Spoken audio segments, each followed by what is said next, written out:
To recipe എന്താ.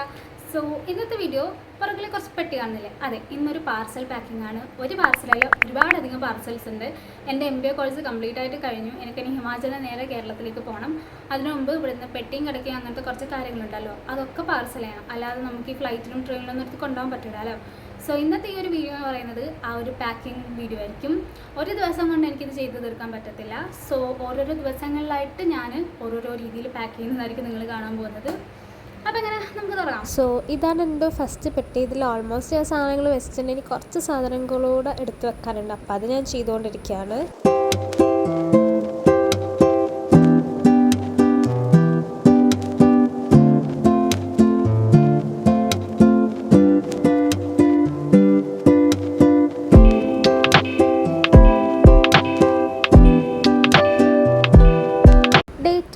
So രണ്ടാമത്തെ ദിവസം ഞാനിതേ ബാക്കി പെട്ടി പാക്കിയാണ്. ഈ ഒരു പെട്ടി ഹാഫ് ഞാൻ ഇന്നലെ തന്നെ എടുത്ത് വെച്ചിട്ടുണ്ട്. ബാക്കിയുള്ള കാര്യങ്ങളാണ് ഇന്ന് ഫില്ല് ചെയ്യുന്നത്.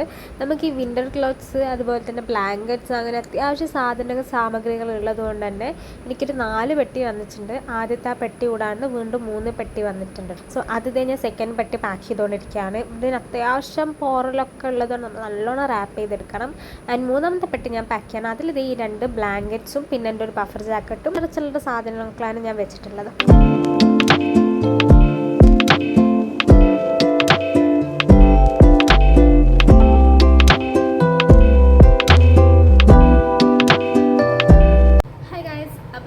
പെട്ടി പാക്കിങ് പുരോഗമിച്ചുകൊണ്ടിരിക്കുകയാണ്. പെട്ടിയും കൂടെ ഞാൻ ഓൾമോസ്റ്റ് നിറച്ചിട്ടുണ്ടെങ്കിൽ കുറച്ചുകൂടെ സാധനങ്ങൾ വെക്കാണ്ട്. അതിലാണ് ബ്ലാങ്കറ്റ്സും കാര്യമൊക്കെ വെച്ചത്. ആജല പറഞ്ഞിട്ട് കാര്യം ഇവിടെ ചൂടാലും തണുപ്പാലും പീക്ക് ലെവലാണ്, ഒടുക്കത്തെ ചൂടാ. സോ നമുക്ക് മെസ്സിന്ന് രാവിലെ കിട്ടിയ ഫ്രൂട്ട്സ് ഉണ്ട്. ഇന്നത്തെ ഫ്രൂട്ട് മസ്ക് മെലണാണ്, അതായത് നമ്മുടെ നാട്ടിലത്തെ ക്ഷമാണ്. അത് നമുക്ക് കുറച്ച് കഴിച്ചതിന് ശേഷം വെള്ളമൊക്കെ കുടിച്ച് കുറച്ച് റെസ്റ്റൊക്കെ എടുത്തിട്ട് ബാക്കി പാക്ക് ചെയ്യാം. സോ നമുക്ക് കഴിക്കാം.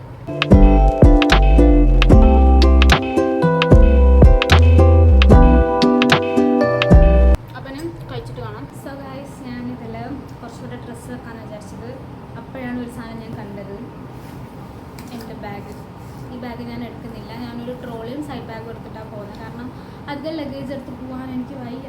അതുകൊണ്ട് എല്ലാം പാർസലയക്കല്ലേ. അപ്പോൾ ഓൾമോസ്റ്റ് എല്ലാം പാർസലയക്കാം. അപ്പം ഇതിലിത് കൊള്ളും, ബാക്കിയുള്ളതൊക്കെ കുഞ്ഞിപ്പെട്ടിയാണ്. അതുകൊണ്ട് നമുക്ക് ഇതിൽ വെക്കാം.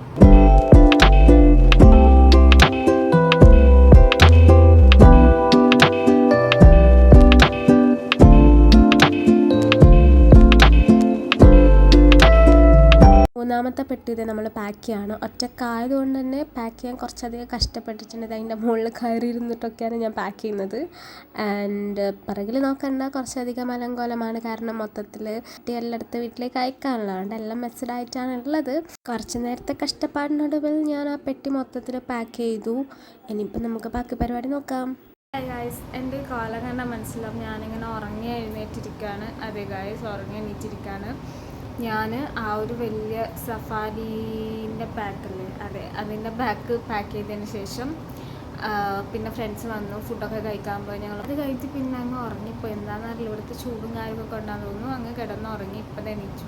മൊത്തത്തിൽ ഇങ്ങനെ തലക്കിറങ്ങിയ അവസ്ഥയുള്ളത്. സോ നമുക്ക് വേഗം ബാക്കിയുള്ള പെട്ടികളൊക്കെ പാക്ക് ചെയ്തിടാം, പാക്ക് ചെയ്ത് എടുക്കാം, പാക്ക് ചെയ്യാം. അതെ, പാക്ക് ചെയ്യാം. ഇവിടെ കുറച്ചധികം കുപ്പായങ്ങളുണ്ട്. അതിനെ നമുക്ക് സെഗ്രിഗേറ്റ് ചെയ്തിട്ട് വീട്ടിലേക്ക് ട്രോളിൽ കൊണ്ടുപോകുന്നതിൽ ഇടാനും പാർസൽ ചെയ്യുന്ന പെട്ടിയിലേക്കുള്ളതും ആക്കിയിട്ട്.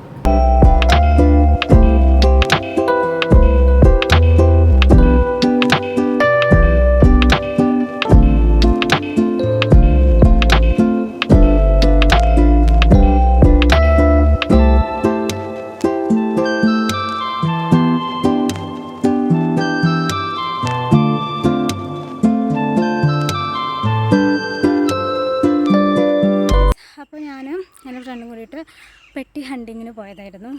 ഓൾറെഡി കയ്യിലുണ്ടായിരുന്ന കാർഡ്ബോർഡ് ബോക്സൊക്കെ തീർന്നു. കുറച്ചുകൂടെ സാധനം കയറ്റി വെക്കാനുണ്ട്.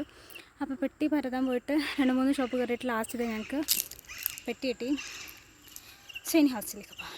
ഇതിപ്പോൾ എന്താ സംഭവം എന്ന് വെച്ചാൽ കാർഡ്ബോർഡ് ബോക്സിന് ചെറിയ കീറലും പൊട്ടലൊക്കെ ഉണ്ട്. അപ്പോൾ അത് കവറപ്പ് ചെയ്യാൻ വേണ്ടിയിട്ട് ഞാൻ ഫസ്റ്റ് തന്നെ ബ്രൗൺ ടേപ്പ് ഫുൾ ഒട്ടിച്ച് കൊടുക്കാണ് കേട്ടോ. എന്നിട്ട് സാധനം വെച്ചിട്ട് വീണ്ടും ഒന്നുകൂടെ ബ്രൗൺ ടേപ്പ് ഒട്ടിച്ച് സെറ്റാക്കും. സോ ഗായ്സ്, നമുക്കത് ഇത്രയും സാധനങ്ങളും കൂടെ ഈ ഒരു പെട്ടിയിൽ പാക്ക് ചെയ്യാനുണ്ട്. ഞാനിത് ഇത്ര സാധനങ്ങൾ ഇതിൽ പാക്ക് ചെയ്ത് വെച്ചു.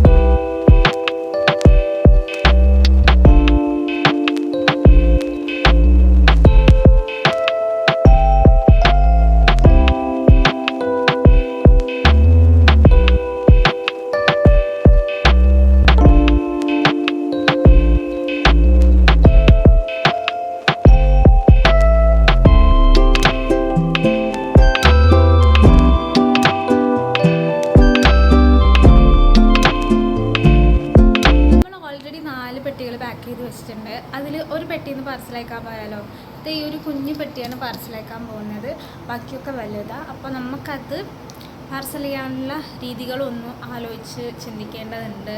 സോ ഫസ്റ്റ് നമുക്ക് ഇതൊന്ന് പാർസൽ ചെയ്തിട്ട് വരാം. 2 ദിവസങ്ങളിലായിട്ടാണ് നമ്മൾ 4 പെട്ടിയും പാർസൽ അയക്കുന്നത്. ഫസ്റ്റ് ഡേ ഒരു കുഞ്ഞു പെട്ടി പാർസൽ അയക്കാൻ പോയി. മെയിനായിട്ടൊരു ഉദ്ദേശം കോളേജിലത്തെ വണ്ടി ഫെസിലിറ്റി കിട്ടുമെന്നും കൂടെ അറിയാനാണ്. ബാക്കിയുള്ളതൊക്കെ ബഡാ ബോക്സസ് ആണ്, ഇതുപോലെ എടുത്ത് കൊണ്ടുവരാൻ പറ്റില്ല. ഇതാണ് നമ്മളെ പോസ്റ്റ് ഓഫീസ്. അകമൊക്കെ ഇപ്പോൾ നല്ല രസത്തിൽ അടിപൊളിയാക്കി വെച്ചിട്ടുണ്ട്. കുറച്ച് ദിവസത്തെ ഗ്യാപ്പിന് ശേഷം ഞങ്ങൾ 3 ഫ്രണ്ട്സിൻ്റെയും കൂടെ 12ഓളം പെട്ടികൾ ആ ഒരു EV വെഹിക്കിളിലാണ് നമ്മൾ പോസ്റ്റ് ഓഫീസിൽ എത്തിച്ചതും പാർസൽ അയച്ചതും. എത്തിക്കാനുള്ള ബുദ്ധിമുട്ടേ ഉള്ളൂ, ബാക്കിയൊക്കെ ചടപടേന്ന് പറഞ്ഞിട്ട് കഴിഞ്ഞു. അത്യാവശ്യം നല്ലൊരു പൈസയും പൊട്ടി. ആൻഡ് ഈ ഒരു വീഡിയോ എടുക്കാൻ തുടങ്ങിയിട്ട് കുറച്ച് നാളായി. ഞാൻ വീട്ടിലെത്തി എൻ്റെ പാർസലുകളും ഹിമാചലിൽ നിന്ന് നാട്ടിലെത്തിയിട്ടും എനിക്ക് വീഡിയോ അപ്ലോഡ് ചെയ്യാൻ പറ്റിയിട്ടില്ല, ഹെൽത്ത് ഇഷ്യൂസ് കാരണമാണ്. അപ്പോൾ ഞാൻ ഈ വ്ളോഗ് ഇവിടെ വെച്ച് അവസാനിപ്പിക്കാൻ. എല്ലാവർക്കും ഇഷ്ടമായിട്ടുണ്ടെങ്കിൽ കമൻറ്റിൽ പറയുക, ചാനൽ സബ്സ്ക്രൈബ് ചെയ്ത് സപ്പോർട്ട് ചെയ്യുക. അപ്പോൾ അത്രയേ ഉള്ളൂ ഗൈസ്, ബൈ ആൾ.